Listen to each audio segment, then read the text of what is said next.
नमस्कार दोस्तों, क्राइम तक में आप सबका स्वागत है। मैं हूं सुप्रतिम बैनर्जी। उत्तर प्रदेश में एक ज़िला है देवरिया, और इसी देवरिया ज़िले में एक कस्बा है जिसका नाम है तरकुलवा। तरकुलवा सिर्फ एक कस्बा नहीं है, बल्कि तरकुलवा एक पुलिस स्टेशन भी है। और इसी पुलिस स्टेशन की हद में एक गांव पड़ता है जिसका नाम है पकड़ी पटखौली। हमारे देश में गाँवों के नाम भी बड़े दिलचस्प होते हैं। इस पर मुझे लगता है कि अलग से बातचीत की जा सकती है काफ़ी देर तक, और डॉक्टरेट यानी पीएचडी भी की जा सकती है, क्योंकि बहुत दिलचस्प जगहों के नाम हैं हमारे देश में। तो खैर, वो एक अलग मसला है, उस पर भटक जाऊंगा।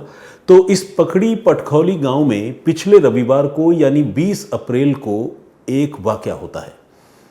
एक किसान अपने खेत में गेहूं की कटाई करने के लिए पहुंचता है, और जब वो अपने खेत में सारे साजो सामान के साथ और कंबाइन मशीन के साथ गेहूं की कटाई करने के लिए आता है, तब तक उसकी नज़र पास वाले खेत पर पड़ती है जिस खेत में गेहूं की कटाई हो चुकी थी, और वहाँ उसे एक बड़ा सा ट्रॉली बैग नज़र आता है, और उस ट्रॉली बैग के ऊपर कपड़ा भी लिपटा हुआ था।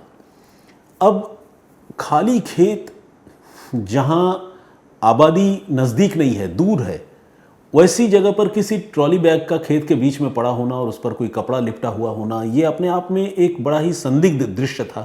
यानी एक ऐसा मंजर था जो अनकॉमन था, आमतौर पर ऐसा देखने को नहीं मिलता। तो उस आदमी को थोड़ी जिज्ञासा हुई, थोड़ा कौतूहल हुआ।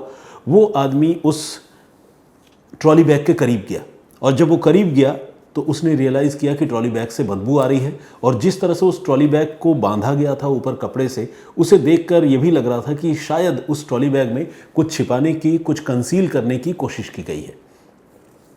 जैसे ही उस आदमी को यह एहसास हुआ कि इस ट्रॉली बैग में कोई ऐसी संदिग्ध चीज़ है, प्रॉबेबली किसी इंसान की लाश है, क्योंकि उससे बदबू भी आ रही थी, तो उसने फ़ौरन पुलिस को फ़ोन कर दिया। 112 पुलिस का नंबर उस पर डायल किया, और देवरिया पुलिस को उसने इन्फॉर्म किया। जब उसने सारा सीन बताया, जो कुछ वो देख रहा था, तो पुलिस को भी एहसास हो गया कि मामला तो मर्डर का ही लग रहा है। अब पुलिस फ़ौरन जो है वहाँ मौके पर पहुँची, देवरिया की पुलिस। सिर्फ पुलिस थाने की लोकल वो नहीं आई, बल्कि फॉरेंसिक के एक्सपर्ट्स आए, डॉग स्क्वाड के लोग आए, और एक तरह से देखा जाए तो पूरी जो प्रोफेशनल पुलिस की टीम होती है प्रोफेशनल इन्वेस्टिगेशन के लिए, वो पूरी टीम वहाँ आ गई। इन लोगों ने उस ट्रॉली बैग को खोला, उसका कपड़ा हटाया, मुंह खोला, और जिस बात की आशंका थी, जो डर था, वही बात निकली। इस ट्रॉली बैग के अंदर एक आदमी की मुड़ी तुड़ी हुई लाश जो है वो ठूंस कर पैक की गई थी, और लाश पूरी तरह से ट्रॉली बैग के अंदर समाई नहीं थी, फिट नहीं हो रही थी, उसकी टांगें बाहर निकली हुई थी। तो जो भी कातिल था उसने एक बेडशीट से या किसी एक कपड़े से उस ट्रॉली बैग के साथ उन टांगों को भी बांध दिया था। अनडाउटेडली ये मर्डर का ही मामला था, और उस लाश पर कई सारे चोट के भी निशान थे। लेकिन अब सवाल ये था कि गांव के बाहर गेहूं के कटे हुए खेत में सुनसान जगह पर इस ट्रॉली बैग को कौन फेंक कर गया, और ट्रॉली बैग में जिस आदमी की लाश पैक थी या जिस आदमी की लाश बांध कर फेंकी गई थी, वो आदमी कौन था, उसकी पहचान कैसे पता चलती। ये सारा चैलेंज जो है वो फिलहाल पुलिस के सामने था। पुलिस ने डेड बॉडी को रिकवर किया, रिकवर करके पोस्टमार्टम के लिए भिजवाया, ताकि कत्ल की वजहों का पता चल सके कि कैसे मतलब उस आदमी की हत्या हुई। लेकिन इसके साथ ही पुलिस ने उस ट्रॉली बैग की बहुत बारीकी से तलाशी ली। जब पुलिस ने उस ट्रॉली बैग को बहुत बारीकी से देखा, उसकी तलाशी ली, तो पुलिस को उस ट्रॉली बैग पर एक ट्रैवल टैग नज़र आया। ट्रैवल टैग वो जो आमतौर पर एयर ट्रैवल करते वक्त आपने देखा होगा, सूटकेसेस में या ट्रॉली बैग्स में या कोई भी जो लगेज होता है उसमें लगाया जाता है। ये एक बारकोड होता है जिसमें डेस्टिनेशन और सोर्स स्टेशन, जहाँ से आदमी इनिशिएट कर रहा है, स्टार्ट कर रहा है, उसके बारे में कोड लैंग्वेज में लिखा हुआ होता है। और इस बारकोड में और भी पर्सनल डिटेल्स होते हैं, जो शायद उस बारकोड को स्कैन करने पर ट्रैवलिंग कंपनी जो होती है या जो एयर कंपनी होती है वो बता सकती है कि ये किस आदमी का लगेज है या उसकी पहचान या नाम क्या है।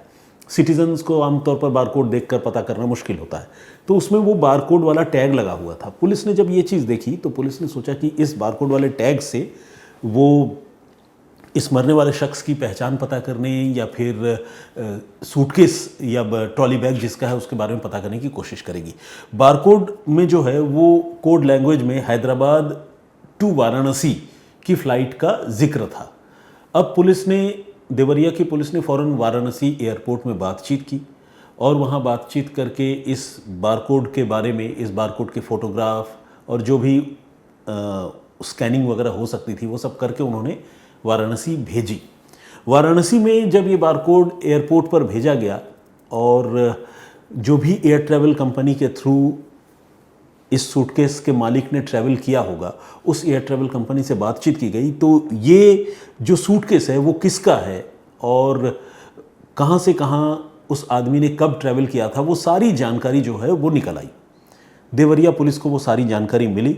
ये पता चला कि ये सूटकेस जो है नौशाद नाम के एक आदमी का है जिसकी उम्र तकरीबन 35 से 37 साल के बीच है और वो देवरिया का ही रहने वाला है, लेकिन देवरिया में तरकुलवा के पकड़ी पटखौली का नहीं है बल्कि एक दूसरे गांव का रहने वाला है।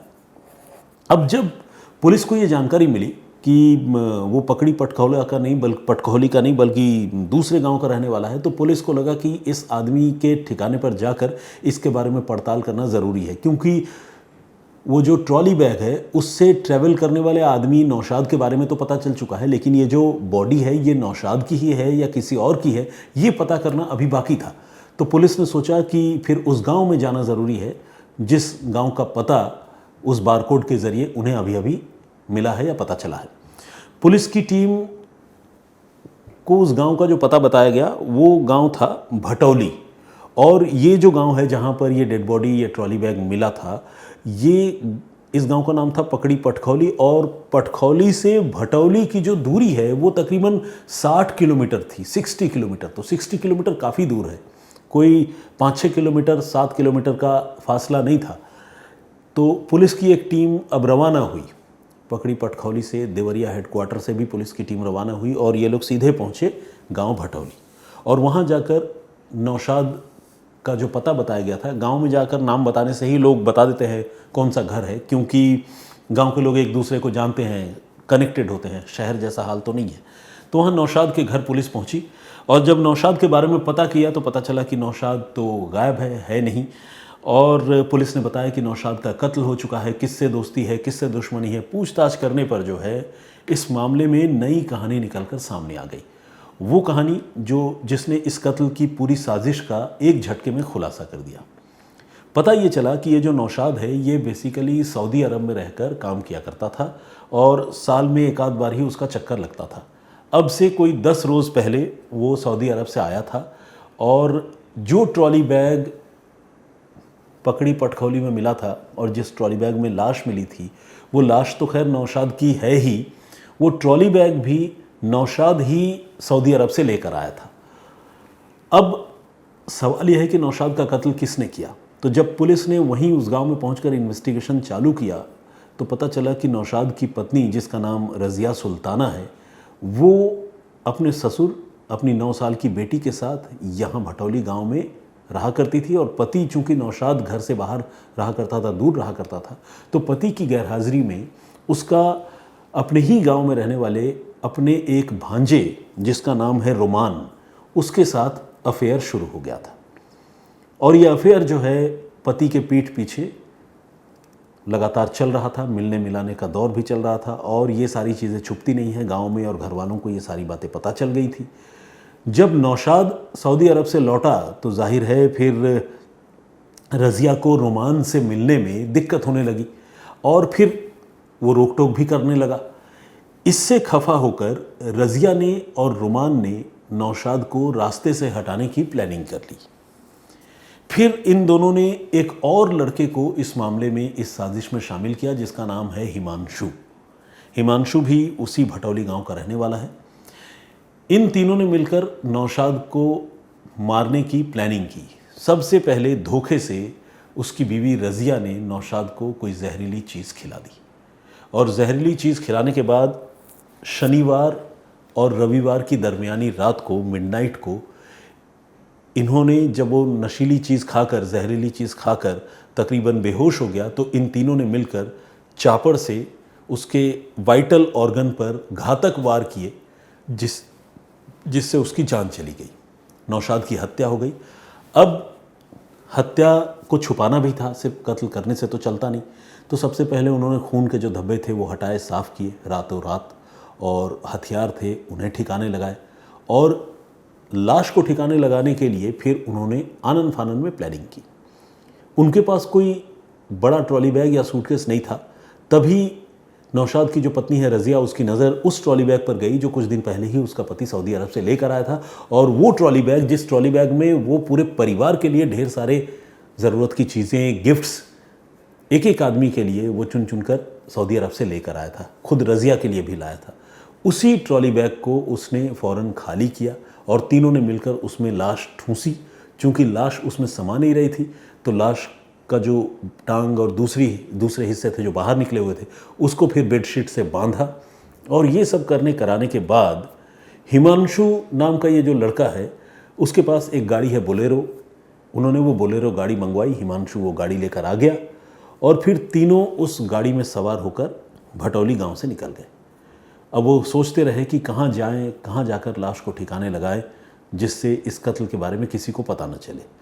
इसी सिलसिले में जब तीनों रास्ते से आगे बढ़ चले तो तीनों ने यह तय किया कि जितनी दूर हो सके अपने गांव से उतनी दूर जाकर इस लाश को फेंकना चाहिए, इस ट्रॉली बैग को वहाँ फेंकना चाहिए, क्योंकि अगर आसपास फेंकेंगे तो पुलिस ढूंढती हुई चली आएगी, पता करती हुई चली आएगी। ऐसी जगह फेंकेंगे जहाँ कोई ट्रॉली बैग को ना तो पहचानने वाला हो और ना कोई मरने वाले को पहचानने वाला हो। ये सोचकर वो लोग निकल पड़े। कोई ऐसा पिन पॉइंट लोकेशन या टारगेटेड प्लेस नहीं था। चलते चलते वो तरकुलवा के पकड़ी पटखौली गांव से जब गुजरने लगे तो उस गांव में खाली खेत को देखकर उनको लगा कि यार ये जगह सही है, यहाँ सुनसान है, यहाँ कोई देखने वाला भी नहीं। अगर अभी हम यहाँ पर लाश फेंक देते हैं और यहाँ से भाग जाते हैं तो किसी को पता नहीं चलेगा कि कौन फेंक कर गया। लोगों की नज़र तो पड़ेगी क्योंकि खेत है, कटाई वटाई का सीज़न है। तो ये सोचकर उन्होंने उसी खेत में वो ट्रॉली बैग समेत नौशाद की लाश को डिस्पोज ऑफ कर दिया, फेंक दिया और फिर वहाँ से फरार हो गए। लेकिन जैसा कि मैं हर बार कहता हूँ और जैसा कि आप लोग हर बार सुनते हैं, कातिल कितना भी चालाक क्यों ना हो, जुर्म जो है वो अपने पीछे कोई ना कोई सुराग ज़रूर छोड़ जाता है। इस मामले में भी वही हुआ। सूटकेस में वो जो बार कोड था जो ट्रैवल करने के बाद सूटकेस के हैंडल में लगा हुआ होता है, वो बार कोड देखकर पुलिस ने उस बार कोड के सहारे इस केस को सॉल्व करने का फैसला किया। फिर उस बार कोड की तस्वीरें जो है वो वाराणसी भेजी गई, उसको स्कैन किया गया। चूँकि वाराणसी एयरपोर्ट का शॉर्ट नेम लिखा हुआ था उस बार कोड में, समझ में आ गया कि वाराणसी से ट्रैवल करके कोई आदमी सूटकेस को लेकर आया है। फिर उससे नौशाद की पहचान हो गई, नौशाद के गांव की पहचान हो गई। और उसके बाद जब पुलिस वहां पहुंची तो पुलिस ने इस मामले का भी खुलासा कर दिया क्योंकि कत्ल की पूरी कहानी सामने आ गई।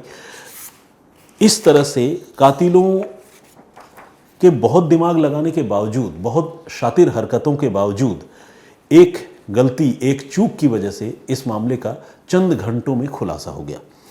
फिलहाल पुलिस ने नौशाद की पत्नी रज़िया को गिरफ्तार कर लिया है, लेकिन जो भांजा है जिसके साथ रज़िया का अफेयर है, रोमान, वो फिलहाल फरार है। और अब जब मैं ये कहानी आप लोगों के सामने पेश कर रहा हूँ, इस वक्त जब मैं ये रिकॉर्ड कर रहा हूँ, तब हिमांशु भी फरार है, उसकी भी गिरफ्तारी नहीं हुई है। तो 3 कातिलों में से एक गिरफ्तार हो चुकी है, 2 अभी भी फरार हैं। लेकिन ये सिर्फ अपने तरह की इकलौती घटना नहीं है। हाल के दिनों में इस तरह की कई घटनाएं हुई हैं। आपको याद होगा इसकी शुरुआत, हालांकि ऐसा नहीं है कि पत्नी और प्रेमी ने मिलकर कत्ल की घटनाएं इससे पहले अंजाम नहीं दी हों या पिछले साल ऐसा नहीं हुआ हो, ऐसा नहीं है। सालों साल बल्कि सदियों से ये सब होता रहा है। लेकिन हाल में जब मेरठ में वो मुस्कान वाला केस हुआ जिसमें सौरभ राजपूत नाम के एक नौजवान लड़के का कत्ल उसकी बीवी मुस्कान ने अपने बॉयफ्रेंड साहिल के साथ मिलकर कर दी और फिर नीले ड्रम में उसकी लाश को पैक कर दिया, भर दिया, तब से जो है इस तरह के मामलों की एक तरह से बाढ़ सी आ गई है। या फिर आप ये भी कह सकते हैं कि इस तरह के मामले जो है अब एक दूसरे से रिलेट किए जाने लगे हैं। जब भी किसी हस्बैंड का मर्डर होता है और वाइफ मर्डर करती है तो इंसान फ़ौरन उस मुस्कान वाली स्टोरी को याद करता है, क्योंकि वो अपने आप में एक अजीबोगरीब किस्म का मामला था जिसमें एक इंसान की लाश को टुकड़े करने के बाद सीमेंट से भरे ड्रम में डालकर उसे चिनवा दिया गया था। इसके बाद आपको याद होगा औरैया में एक लड़की ने अपनी शादी के महज 10 दिन के बाद अपने पति दिलीप की हत्या करवा दी अपने प्रेमी के साथ मिलकर, क्योंकि वो दिलीप की प्रॉपर्टी कब्जा करना चाहती थी और उसकी दौलत पर ऐश करने के लिए ही, मौज करने के लिए ही उसने दिलीप से शादी की थी। ठीक इसी तरह से भिवानी में एक केस हुआ जिसमें इंस्टा और यूट्यूब पर एक्टिव रहने वाली एक लड़की रवीना ने अपने प्रेमी के साथ मिलकर अपने पति प्रवीण का कत्ल कर दिया और उसकी लाश को एक बाइक के बीच में रखकर एक नाले में जाकर फेंक कर चली आई। मतलब ऐसे तो चूहे को भी नहीं मारता जिस तरह से उसने अपने पति की जान ली। और उसके बाद मेरठ में ही वो केस भी हुआ जिसमें रविता नाम की एक लड़की अपने प्रेमी के साथ मिलकर अपने पति अमित का उसने गला घोंटकर कत्ल किया और पूरी दुनिया को ये बताने की कोशिश की कि अमित की मौत सांप काटने से हुई और उसके बिस्तर पर जो है एक इंडियन रेड स्नेक, जिसे धामन कहते हैं, वो सांप छोड़ दिया। लेकिन इन बेवकूफ़ कातिलों को ये भी नहीं पता था कि इस सांप में जहर भी नहीं है। अगर वो किसी को ये बताने की भी कोशिश करेंगे कि इस सांप के काटने से अमित की मौत हुई है, तो भी जब लोग सांप को देखेंगे तो लोगों को पता चल जाएगा। तो खैर, उनकी बेवकूफ़ी को भी मैं एक तरह से थैंक्स बोलना चाहूँगा, जिसकी वजह से इस तरह के मामलों का खुलासा होता है। तो कातिल अपने आप को समझते तो बहुत चालाक हैं, लेकिन असल में होते बेवकूफ़ हैं। अदरवाइज़ कोई इस तरह का फैसला किसी की ज़िंदगी छीनने या लेने की कोशिश जो है कभी नहीं करेगा। ऐसे लोग एंड ऑफ द डे पकड़े जाते हैं और ऐसे लोगों को शातिर हम भले कहते हो, लेकिन वो शातिर नहीं, असल में बेवकूफ़ होते हैं। अपराध से जितनी दूरी बनाकर रखी जाए वही समझदारी है और उसी में विजडम भी है, उसी में चालाकी भी है। प्रीवियस स्टोरी जो मैंने आप लोगों को सुनाई थी उसमें हमने आपको बताया था कि किस तरह से पुलिस ने 26 साल बाद कत्ल के एक मामले का खुलासा किया और खुलासा करने का जरिया बनी एक वेडिंग इनविटेशन कार्ड्स, शादी का इनविटेशन कार्ड। क्या है वो कहानी, अगर आप देखना सुनना चाहते हैं तो क्राइम तक के प्लेलिस्ट में सुप्रतिम से सुनिए में जाकर आप उसे सुन सकते हैं। उस स्टोरी पर जो आप लोगों ने कमेंट्स किए हैं, आइए उनमें से कुछ लोगों के कमेंट्स जो है मैं अभी पढ़ता हूँ। जेपी सिंह साहब ने कमेंट किया है, जेपी सिंह विर्क, इन्होंने लिखा है कि sir how can eye contact you. तो इसका सीधा सा आंसर ये है कि आप crimetak@aajtak.com पर मेल करके मुझसे कॉन्टैक्ट कर सकते हैं। क्राइम तक का सिंपल स्पेलिंग है क्राइम तक, एक ही साथ होगा, बीच में कोई डॉट कॉलन कुछ भी नहीं है। और @aajtak जो है, आज तक में AAJTAK है। तो क्राइम तक @aajtak.com पर आप मेल करें और हमसे संपर्क करें।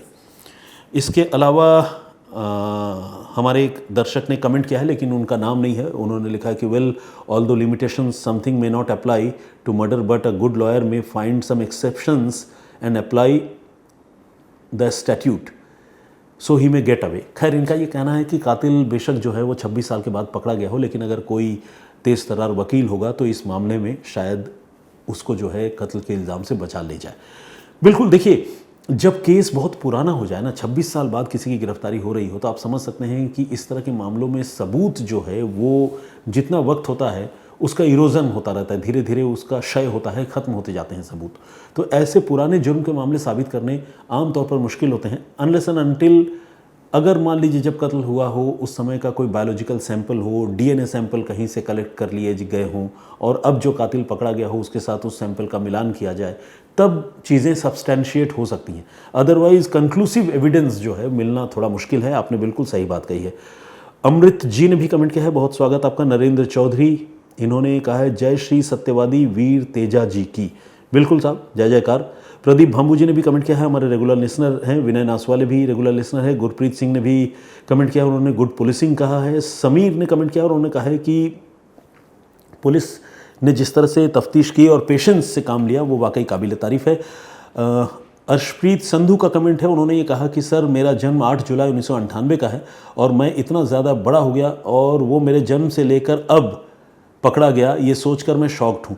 बिल्कुल 20 साल या 26 साल एक बड़ी उम्र होती है, मतलब कोई एक बड़ा टाइम स्पैन है। इतने समय के बाद किसी मुलजिम का पकड़ा जाना, आप समझिए जब उसने वो अपराध किया होगा तब वो कितना यंग रहा होगा और आज की तारीख में वो बिल्कुल मेरे हिसाब से तो बूढ़ा हो गया होगा, फिर भी पकड़ा गया है। लेकिन उसे अपने किए की सज़ा तो मिलेगी, जेल तो उसे जाना पड़ेगा। HN शॉर्ट्स के नाम से एक आईडी है, इन्होंने बताया है कि उनका नाम सोनू है और वो लिखते हैं कि मैं आपकी आवाज़ का फ़ैन हूँ, आपको सुन के मुझे भी कहानी सुनाने का मन करता है।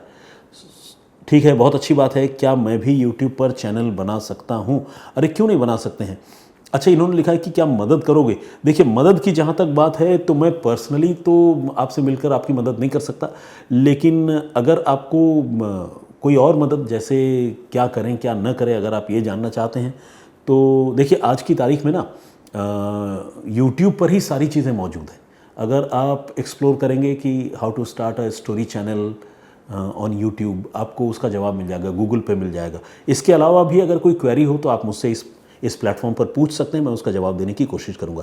प्रदीप कुमार ने भी कमेंट किया है, स्वागत आपका। अबरार खान साहब हैं, सुब्रतो मुखर्जी हैं, इनका भी कमेंट है। जिमिन इस नाम से एक आईडी है, बहुत बहुत स्वागत आपका। इमोजीज उन्होंने भेजी है, नमस्कार किया है। सारंग चौहान साहब का भी कमेंट है, स्वागत आपका। ब्रिजराज सिंह, उमेश भूंया जी, ये झारखंड से हैं, मेरे होम स्टेट से, बहुत स्वागत आपका। परूप श्रेष्ठा जी जर्मनी से देखते हैं, लॉट्स ऑफ लव लिखते हैं।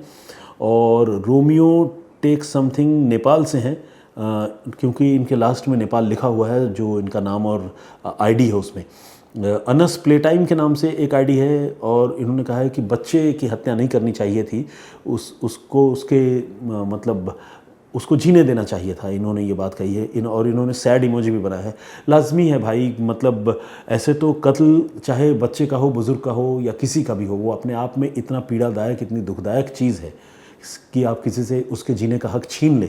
और जाहिर है, कत्ल जब होता है तो तकलीफ़ भी तो होती होगी उस आदमी को, कोई कंफर्टेबल तो चीज़ है नहीं डेथ। तो ये मतलब इसीलिए इसको गुनाह अजीम कहते हैं, मतलब सबसे बड़ा पाप, महापाप। सारे धर्मों में मेरे हिसाब से कत्ल से बड़ा पाप और कुछ है नहीं, लेकिन लोग फिर भी नहीं चूकते, फिर भी नहीं मानते, लगातार एक दूसरे की जान लेते रहते हैं। बड़ी हैरानी होती है। एनीवे, क्लिप मूवी के नाम से आईडी है, उन्होंने भी कमेंट किया है। डीएस भक्ति ने राधे राधे लिखा है। और इसके अलावा जय अवस्थी जी का कमेंट है। राघवेंद्र तिवारी जी हैं। अजय समथिंग के नाम से एक आईडी है, वो नाम सरनेम एक साथ क्लब्ड है, इसीलिए पढ़ के समझ में नहीं आ रहा है। और इसके अलावा कलीम गफ्फार गाज़ी ने ये लिखा है कि मेरे प्रश्न पर बात करने के लिए शुक्रिया।